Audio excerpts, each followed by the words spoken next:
ายผู้แค้นก่อนเคยเป็นแฟนแต่สายแน่นเขาบอกถึงกันวันอายแต่งน้องน้องยืนมองที่ข้างรั้วบ้านบ่มีของขวัญนอกจากรอยยิ้มแทนใจไปงานบ่ได้กลัวไม่เหมาะสมวันอายเป็นปมให้น้องตรงหลังแต่งงานไปสองเฮาผูกพันชาวบ้านทุกคนรู้ได้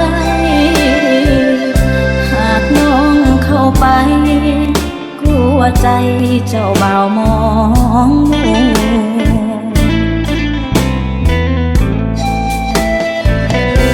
หอมกลิ่นข้าวคั่วลาบหมูงานงามงอน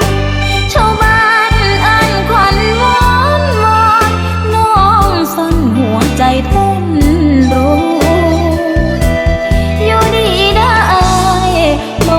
ต้องยันน้องไปพันหัวน้องคนหาสิ้นบ่กล้าไปกินเหล้าขาวลาบหมูส่งยิ้มข้ามรั้วก่อนถอนตัวลายมาไกลรอยยิ้มของน้องแทนป้ายเส้นขาวผูกแขนเจ้าบ่าวให้รับเอาเจ้าสาวผูกใจบุญน้องบ่สอนสิได้จองแขนไว้พรไกล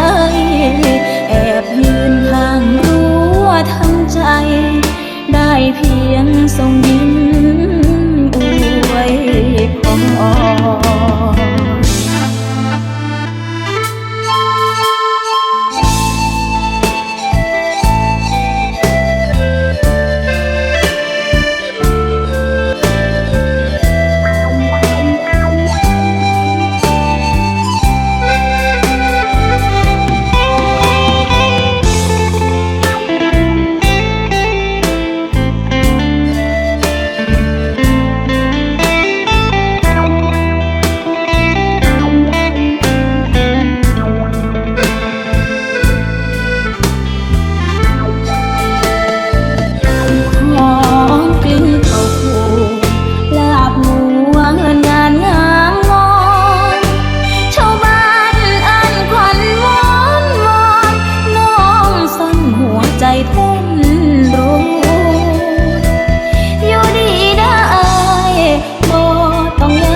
ไปกินเหล้าขาวลาบหมูส่งยิ้มข้ามรั้วก่อนถอนตัว